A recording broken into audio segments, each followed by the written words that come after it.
Welcome to Font Cast Your Vote. This is Font's occasional deep dive into the campaign for the 1 May Tasmanian state election. And what a week it's been. To say this is chaos is an absolute understatement. It's a struggle to even describe just what the hell happened this week. And it's fair to say we probably haven't seen a week like this in many, many elections. Where do we start? Well, I'll introduce our guest today. I'm Brad Nowland, of course, and joining me is Managing Director of Font, Beecher Townsend. Good morning, Brad. And Win News Director Alex Johnston. Welcome. Morning, Brad. I've wiped out my whole day. This could take some time. Yeah, that's right. I want to start with one of the best lines I think I've seen in the paper recently. It's a David Killick line from today's Mercury. And it says, quote, "After a slow start to the campaign, Labor showed some of their fighting zeal on week 2 of the campaign, kneecapping candidates and slamming flawed policies. Unfortunately, it was their own." Week 1 of the campaign was intense, but week 2 saw that and said, quote, "Hold my beer." So here's just a small sample of what we'll have to get through in the next 30 minutes or so. We've had a Liberal candidate disendorsed after he claimed he allegedly didn't realise he'd been at an anti-lockdown protest in Melbourne. We've had a banned Labor candidate parachuted into Franklin against the party's wishes. Another Labor Franklin candidate reckons he's a team player but doesn't support the leader, the other candidates or the policies of his party. And a Northwest Liberal is on firearm ammunition-related charges.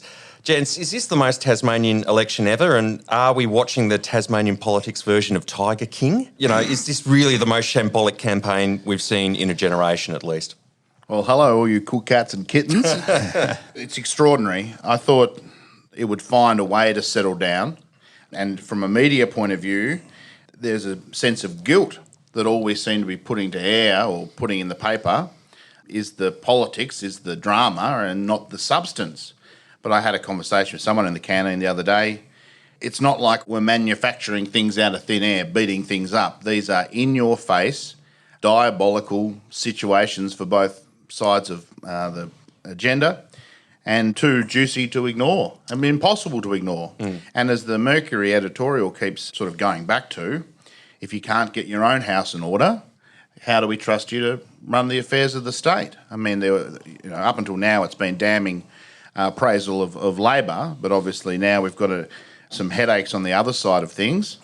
It's just extraordinary. I mean, we'll break it down, I'm sure, but yeah, I can't believe it. I think the people are the losers in all of this, especially if you don't have a strong opposition nipping at the heels of a government that, yes, has done some good things, got us through the pandemic quite well, but is far from flawless. We'll be the losers if it continues in this vein. I've been reflecting on this one, and 19 years ago, I was a political journalist in a commercial TV station, much like Alex. And I remember, every day you'd struggle away, you'd put together a political rap, and, it'd be sort of after the second break and, thanks for that, Beach, great stuff. And, you'd sort of sit there in this small dark room and then suddenly they called an election and it's like, woohoo! And you're pulled out from that small dark room and you're actually given some resources and some support and suddenly people are interested in your stories. And in 2002, I think it was the Bob Cheek election, and that was a complete train wreck. I've got to say, though, I don't think by the end of week 2 I was sitting there going it was a complete train wreck. I think it took me a few more weeks. I think week 4 I rang Reen Hitting and said, "Why weren't you at the forest policy announcement today?" And he sort of smiled and said to me, "Well, Beach, before you can announce a policy, you've actually got to have a seat in Parliament, and I'm out on the hustings knocking every door I can find because I want to keep my seat." And I can't help but look at this one and go, it is a once in a generation. That was 19 years ago. And so there's 19-year-olds out there that'll be voting in this election and will be looking at it completely scratching their heads going, what is this all about? All right then, let's break it down. We'll start with the Liberals. Dean Newington has come and gone. Brooksy is back. And once again, he's making headlines for all the wrong reasons. He's going to contest the charges, but does a so-called gun-toting Liberal candidate hurt or hinder the chances of the Libs in Braddon? Will Brooksy get back in? And if so, who goes? AJ? Well, it's very interesting. I mean, I don't think being charged with incorrectly storing ammunition is going to make a big dent in his popularity in the Northwest. The question is, can the Premier keep defending him? And the Premier sets a pretty high standard in terms of telling the truth and all of those sort of things. And Adam Brooks had a huge cloud over him before he came in. That Integrity Commission report he summed it up and said it cleared him, but it also said that he didn't tell the truth to Will Hodgman. He let Will Hodgman down badly. You know, they bent over backwards to find a way to make him the mining minister, put caveats around that, came up with a plan that was workable, had senior public servants trying to deliver that, and the vision is damning. Lied straight out to Parliament.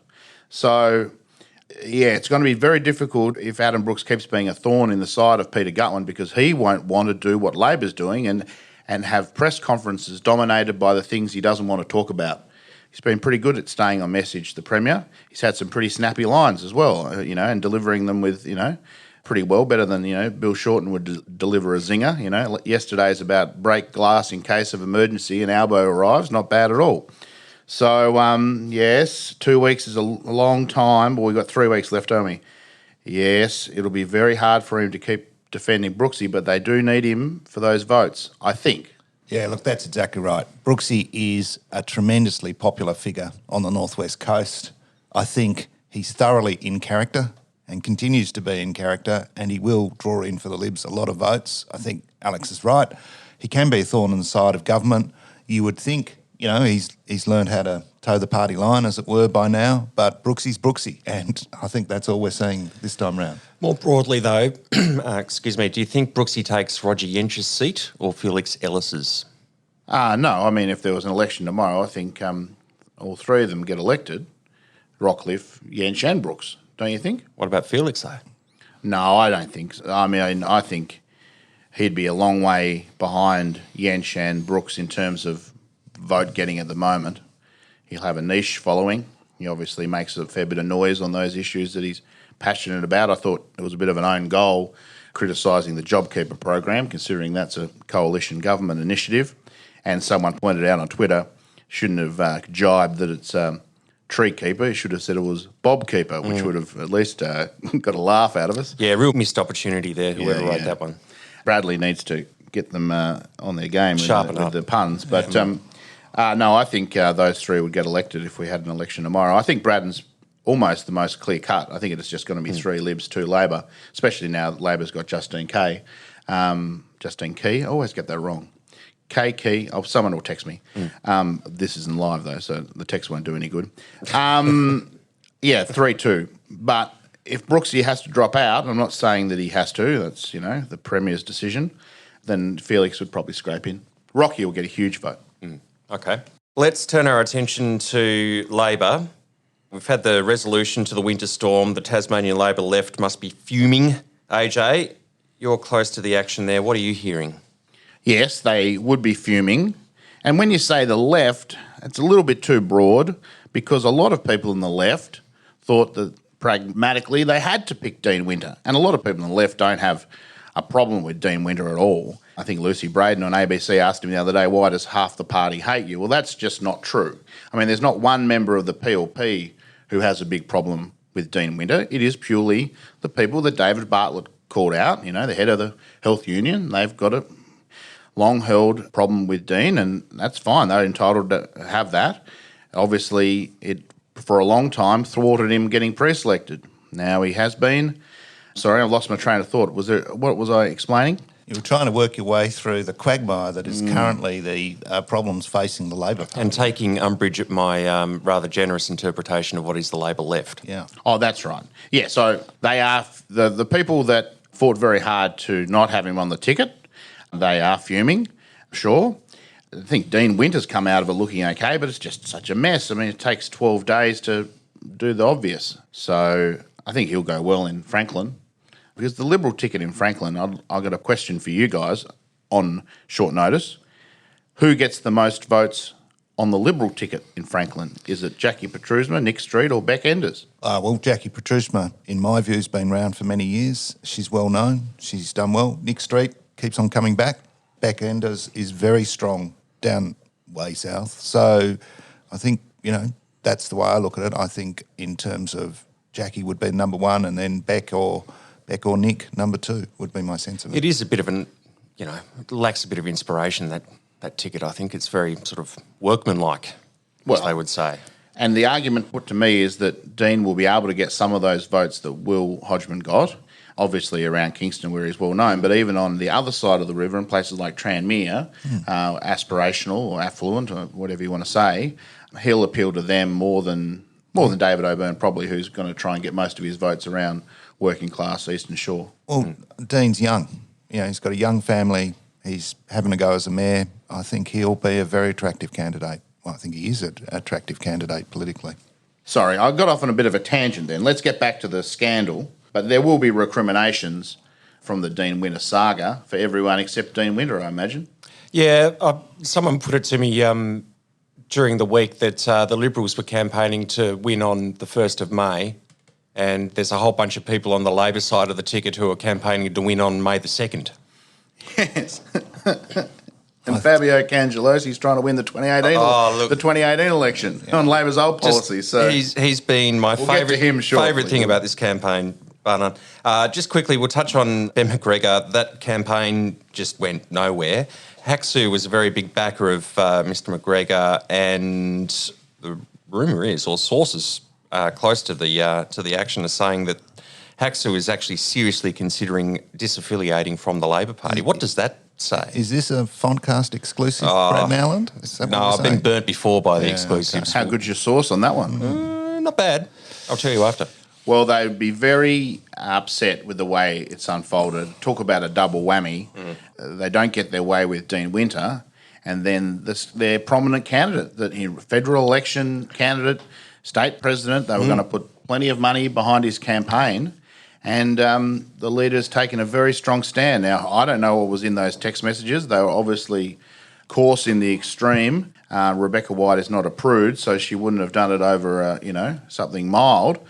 She obviously took a strong stand. She said she spoke to the complainant in their lounge room and made up her mind straight away that this guy could not be a candidate. I think she handled that press conference very well, but she shouldn't have had to be talking about it. Meanwhile, he comes out surrounded by people in his part of the party, including some Haxu-related people. And I've never seen a candidate drop out like that. I mean, it was, takes a swipe at the leader on the way out. Unbelievable scenes. Well, it's the president of the party up against the leader of the party, and that's huge. I mean, the optics of that are not lost on many, and Matt Denham pretty well summed up the way the whole thing was going, where, at best Labor probably could have looked at, knocking the Liberals out of majority, but now they're just really at that save the furniture, hence Brad's comment about fighting for May too. But I think it's quite interesting when you listen to Ben's press conference very closely. You note that really the seeds for this were sown prior to Winter being parachuted in. So you can't help but feel this was in part Winter's not getting pre-selected, right, let's light the fuse on a greater issue. And of course it's sown the seed for a terrible rift within the party. Matt talks about national intervention. You'd have to say something's going to have to be done after this election because the party is facing a really challenging future. But I think the other thing that all this conversation highlights, and I think we can't lose sight of it, is the fact that this was a snap election. And because it was a snap election, we had a situation where parties, particularly the Labor Party, but you can see it with the Liberal Party as well, were forced to put together a team of candidates pretty well overnight. Last week we quipped about, don't pick up the phone if you see it. It's got Beck's number on it because she might be ringing you up to be a candidate, Alex. And we've really got to reflect on that, the fact that you pull these people together in a very short period of time, you ask them to go out, talk the party line. The reality is Labor got through 2018 claiming they were robbed, right? But instead of over the last 3 years working out what they should do, what's clear is they haven't changed. They've pasted over the cracks. I think the policy around pokies, I think in the lead up to 2018 was ham-fisted. I think there was a much more elegant way it could have been delivered. And I think post-2018, the response has been just as ham-fisted. And there are a lot of people in the Labor Party exceedingly disappointed, as you said last time round, Alex, about the approach to pokies. There is a way to deal with this issue that might be a bit more sophisticated than what we're seeing. And I think all these seeds have sown what is going to be a very messy and a very ugly behind-the-scenes scenario for the Labor Party, and it's incredibly disappointing to see because you're right, it does hand government to the Liberal Party. And on pokies, they've gone from one extreme to the other. And my suspicion will be that especially in Clark, where there is a safe place to park your vote in Christie Johnston and maybe Sue Hickey, that's where Labor voters will go, especially to Christie Johnston. So you don't have to vote Green, you're not going to vote Liberal, but you're going to send a message to the Labor Party that that's not good enough. Clark is such a big problem for them. You know, I think I mentioned last time, going into the 2018 election, I was confident that Labor could get 3 seats, and now they're going to get 1. Like I said last week, they'll be in the contention for that 5th seat. I can't see that happening now. El Haddad will get re-elected, and that's it, which opens up a fascinating battle for that 5th seat. Now Sue Hickey's back in play, potentially. Well, and you know, the irony to this is Beck was offered the opportunity to take Madeline, right? The admin said no, so she didn't stand up. She had the same situation with Dean Winter. She didn't do anything about it until the middle of an election campaign, and the trouble is you deal with these matters during the middle of election campaign, you pick a fight with admin. You know, not the time for these kind of fights. Yeah, I think Labor should have fought harder to keep Madeline Ogilvie in the tent. She wins a recount on Scott Bacon's vote. It's his seat, nominally, you know. You've got to keep her in the tent. Yes, there were some differences in the party, but look, now, compared to some other candidates, Madeline Ogilvie is the best behaved person in class. Like, you know, wow. Yeah. Talk about, you know, we touched on Fabio. What a man. Brad, tell me what your thoughts on Fabiano Cangellosi. Now, if all that happened this week was the Dean Winter stuff, the fight with the admin committee, a few other bits and pieces, it would have been a pretty spectacular week. But then the cherry on top of just the most delicious political Sunday that we've ever seen in an election campaign, Fabiano Cangellosi. Strong views on pokies, stronger views on anti-protest laws. And then yesterday his views on law enforcement came up. I nearly put on the news, what was the line going to be? While Adam Brooks was talking to police, a Labor candidate wanted to get rid of them altogether. Brilliant. Just fantastic. You know, it just reminds me, you know, in 1986, Dad waking me up early in the morning, taking me up to the top of Table Cape. Look, son, that's Halley's Comet. It's one of the most spectacular things you'll ever see, and you'll probably only ever see it once in your lifetime. And I think Fabiano is the Halley's Comet of Tasmanian politics. It's just so beautiful. It's spectacular.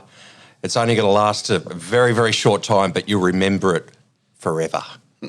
I've got a lot of time for him. I mean, the libertarian streak in me loves him. He's obviously close colleagues with Greg Barnes, who, you know, when he gets it right is so right. I think Fabiano is great for the conversation, but he's a very bad fit for what Labor's trying to do. And to Beach's point, sorry, I'm on a little bit of a roll. On Beach's point before about the snap election, a normal election, they would have thrown his name in the mix before they announced, and we would have had a few weeks to have a look at what he's put on the public record and whether that could work. And they would have just come to the conclusion, this guy is way too outspoken. And that's a good thing for me in the media, and you guys, we love robust policy debates, but he's such a bad fit for this sort of middle-of-the-road, get back to basics campaign Labor's trying to run. Unbelievable that he ended up on the ticket. I sincerely hope that this is the beginning of a very sort of long career talking about policy and politics from Fabiano. If he makes the transition from candidate to political commentator, I will be all for it. Yeah, absolutely. Well, but you're spot on. There is no way that that a party should be pulling people with such incredibly outspoken views onto their ticket, because it's not going to end well. But what a voice. What a great delivery. I mean, he's a baritone, isn't he? He's got a great voice. Amazing. You know, imagine that in court, coming at you full force. And he needs to embrace Fabio too. Yeah, he does. Go with the shortened version. Fabio, the most beautiful candidate in the world. Well, there you go. He's gone from zero to hero overnight, hasn't he? I can't believe it's not Labor. Where are we? Well, look, I got stuck on Fabiano and completely lost my place. I've just been daydreaming for the last couple of minutes. Look, what happens with him? I think he'll be disendorsed by the end of the campaign. You think so? Even though his name will still appear on the ticket? Yeah, I think, yesterday you had Jen Butler saying, I'm going to have a stern word to him.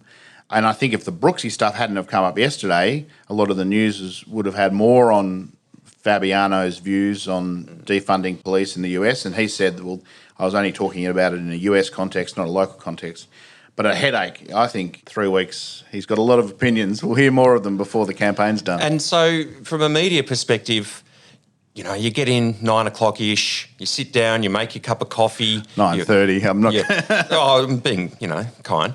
You fire up your emails, you have a little bit of a look through what might have come in overnight, and then you just sit there and think, I wonder what Fabiano's doing. Maybe I should give him a call. Is there just a constant desire to want to see what he's going to say today, or... I promise we won't milk it too much, but... No, do. It'll naturally occur. Yeah. Yeah. Okay. I can't wait for the next instalment. I seriously can't. This is brilliant. Let's talk about the things that actually matter. Let's have a quick run through some of the policies. AJ, we'll start with you. Were the journos bored and there aren't any policies, or is this a campaign that's going to be all about the candidates self-immolating? Yes, well, we want to come back to the policies at some stage, and obviously Labor hasn't made big announcements, probably because they think they'll get drowned out by the other drama, but it's also hurting the Liberals a little bit because, you know, they made a big announcement on a mental health investment in the Northwest the other day, and it got drowned out by the melodrama we saw on the other side. So I guess they might have to come back and reiterate some policies when they do get some, you know, when it settles down a little bit, or they might more up their sleeve. Labor's obviously saving some things. The big-ish health announcement today didn't put a huge dollar figure on it, less than the headline figure was less than the Liberals, but a big announcement on around elective surgery. So they're ramping things up, and I think Rebecca White will be out on that Friday today.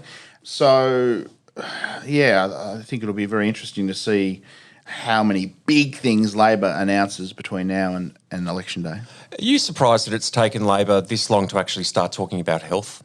I am, because it is it's bread and butter, and it's what people care about so much. I mean, always at the top of your priority list on those Vox Pop sort of polls. But I found last time when I worked in opposition, we were very good at highlighting where the government was letting people down. It's a much harder equation to say exactly how you're going to fix it, because it is so detailed, such a difficult thing to explain unless you come up with some gimmick, and you don't want to come up with a gimmick because you want to have the respect of clinicians and the people that are actually working there. So Rebecca White's done a lot of work working with those clinicians. She understands what would help, but it doesn't translate into a wow policy announcement. So, yeah, health is definitely a winner, but it's tricky to nail. Your thoughts, Beach? Yeah, well, I mean, you're right. I mean, health is definitely the big ticket item. You know, you look at the Mercury, very much in the south, their coverage has been focused on health. But I suppose I would ask the question, and I'm happy to be proven wrong on this one, but does Labor actually have any policies?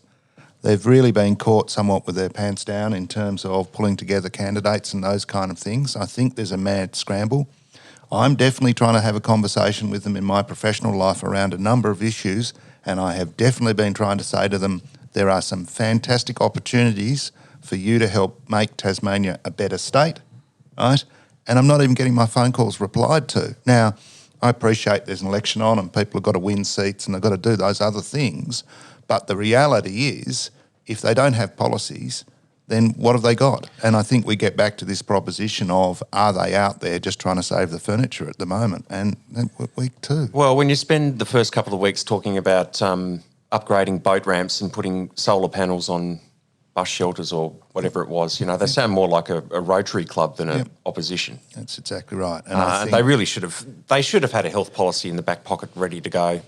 Because they've announced one today. I mean, I think... Well, yeah, but... And that's a serious-looking What policy, are we, so... 2 weeks into the campaign, though? No doubt they weren't preparing for an election in May this year. That was proven when they delayed their pre-selection process. They must have thought, like I did, like Brad Stansfield did, that Gutland would go full term. So, yeah, they've been caught unawares.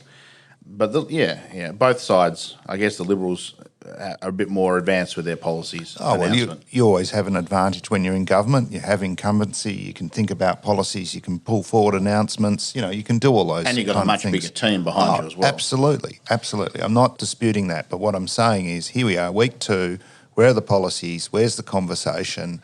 Where's the opportunity to actually impact the direction of the state? That's what a campaign should be about. The thing I can't understand is the PESRAC policy pinata is there. 52 rolled gold greatest hits. Yeah. They could have been rolling those out from day one. and they haven't. They're out on TAFE and then they're fizzed. They came out on jobs hubs, which was something that the government also spoke about, which to last time there will be some overlap there. Is that in the policy pinata? It is. Very It good. is, Very yes. good. Actually, it was probably the best policy in the pinata for mine. You like the jobs hubs? Loved it.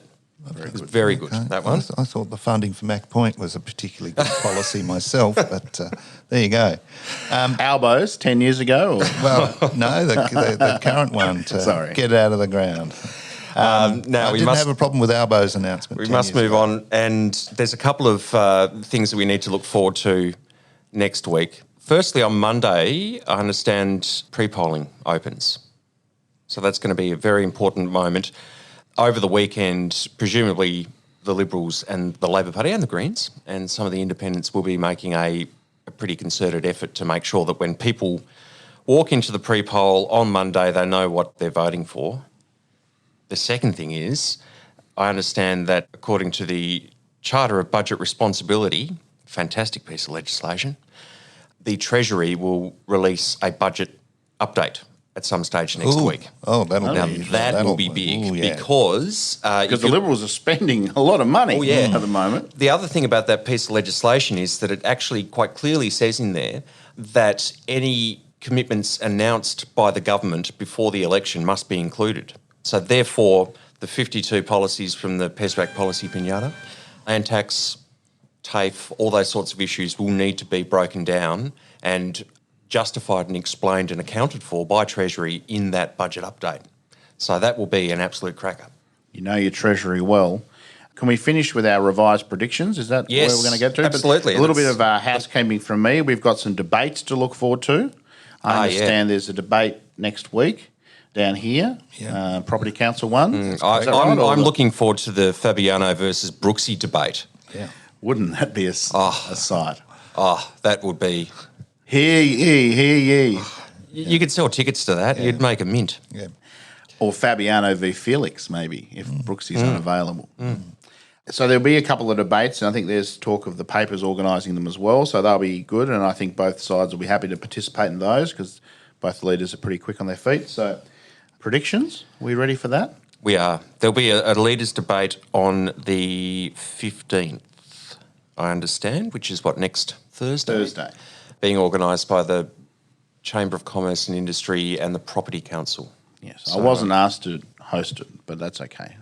But you have been asked in the past, AJ, so, you know. Did a very good job too, I thought. I elicited some firm commitments. You did. All right, let's get to the predictions then. Last week, we were pretty much agreed that it was looking like 13 Libs, 9 Labor, 2 Greens and 1 Independent in Clark in the shape of Christy Johnson. Is that still the view, do you think, Beach? I don't think it's far off the mark, I think would be my judgment. I'm just mulling over AJ's comments regarding Clark. I've got to say that's a fascinating thing to think, isn't it, that Labor might only get one candidate up in the seat of Clark. That is hard to fathom, but I don't think it's unrealistic at this stage. So I'm probably going to say, I'll go out on a bit of a limb, 15 Libs. Whoa, tell me how you get to 15. 7 Labor, 4 in Bass. 2 Greens and 1 Independent. I spoke to a very intelligent observer of politics yesterday who was very confident the Liberals will get 4 in Bass. Is it Fabiano? Last week we were saying that Janie Finlay gets Labor the second, but they don't have. They got 3.53 quotas last time in Bass. Gutter's got 15,000 votes. Ferguson got about 13,000, and Sarah Courtney got 6. Well, I think Gutman's vote goes up towards 20,000. Yeah, it's got a 2 in front of it this time round. I think so, which will probably mean Michael Ferguson's will go down a little.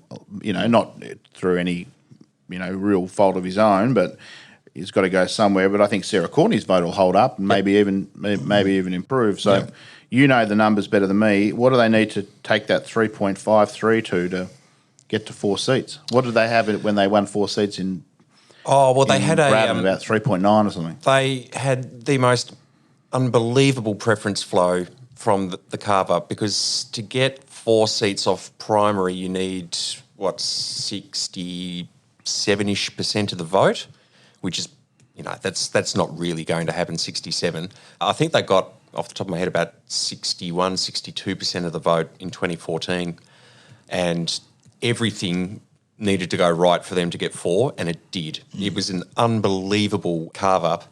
And it was actually largely your fault, because you were the man who famously said that you'd swim, what was it, the Don River nude? I'd swim whichever river crossed the electorate nude. Nude, if And I the eventually Libs got did that. 4. Yeah. I eventually did that on the coldest day in Latrobe's history, and Scott Bacon laughed like a school child for about 15 minutes because it was just such a sight seeing me get in Bell's Parade. So Stansfield won that bet. So, yes, 4 in Bass Beach. Yeah, that's what I'm saying. We'll see. So you get to 15. Yep. Yeah. So I will revise mine. I think that, so Labor will only win 1 in Clark now, which 9 is now my ceiling for them, unfortunately. Dean Winter obviously massively helps in Franklin, but very hard to get 3. I think that'll probably be 2-2-1. I will take the Premier up on something he said yesterday about not governing in minority, and they're on track for a good result. So this is a hypothetical. But there is an outside chance that they would get 12 seats, and the 2 independents get up in Clark, and Labor's reduced to 8 or 9, and the Greens 2 or 3. The Liberals still win the election if that's the equation. Would they really refuse to govern and say, Labor, after what you've just been through and your internal troubles, you're the best place to lead the state with 9 seats? We go back to the history books, I think, and we look at what happened in 1996, was it, Beach, when Ray Groom led the Liberals in that election campaign. Yep. And he said basically the same thing: I will govern in majority or not at all. The voters Delivered him a minority. delivered a minority, and Ray Groom said, see you later. So you come on down, Tony Rundle. Well, so that might be the way it pans out. I mean, that's very hypothetical, I know, but I can't see that happening, to be honest. But you think at this stage 13 is a very clear path to 13? Yeah, absolutely 13. 13, potentially 14, but definitely 13. Yeah, it's a big call to go 15, I've got to say. And I will. You went there, though. I did. I threw it out there. Just One final thought. 2002 and 2006 elections for the Liberals were just catastrophic. They were terrible. But at 2002, they got Will Hodgman and Jeremy Rockcliffe. In 2006, they got Peter Gutwin. And those 3, between them, basically rebuilt the party, and since about 2010, really, have been the dominant political forces in Tasmania, I think it's fair to say. 2021, is this a bit of a 2002 moment for Labor? You could potentially pick up Jane Finlay in the north, potentially Justine Key in the northwest, and obviously Dean Winter in Franklin. Are they the 3 sort of people that you think Labor need to help them rebuild the party and go forward to being a little bit more competitive in 2025? Yes, I guess would be the short answer. I think those 3 would be very positive influences inside the party, which is going to be, no matter what happens over the next 3 weeks, even if their fortunes improve and they outperform what we think they'll do, it's going to be a really difficult time, and you're going to need cool heads to prevail. The other thing I think might happen is you might see some outside influences, people who are Labor inclined or have worked for the party in the past, who see it as an opportunity to help and mould what happens next. They say there'll be a day of reckoning, but it might bring a few people back into the Labor Party that will want to be part of the solution rather than the problem, and that could be a positive thing. And yeah, they'll need good elected members. The other thing, that they've got some good people in the upper house. That doesn't change. They might lose Craig Farrell. I mean, that's a much tighter race now. It's on the same day as a state election. I think Craig would have been fine if it was standalone, but that's going to be an interesting one to watch in Derwent. But they've got Bastian Seidel, Sarah Lovell, Joe Seeker, and Josh Willey. So they'll be left with some good people around the table. But yeah, those 3 would help rebuild. I mean, it could be a situation where Dean would come in and be deputy leader, just like Will Hodgman was to Reen Hitting. I don't know who plays the Reen Hitting in that role. I wouldn't want to put that on someone's shoulders right now, but You wouldn't put that on Dave O'Byrne's shoulders?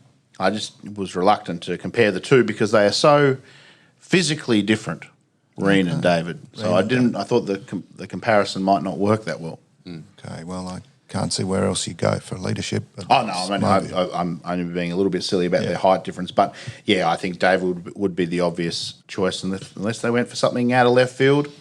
Shane Broad, you're a big fan? Well, there you go. They've done it in the past, haven't they? And I don't know whether it's served them well, AJ, so perhaps they won't, but we'll see. All right, well, that's where we're going to leave it for this week. Stay tuned for next week. I've got no idea what's going to happen, but one thing I can say, it's going to be a lot of fun. I look forward to some more interviews with Fabiano.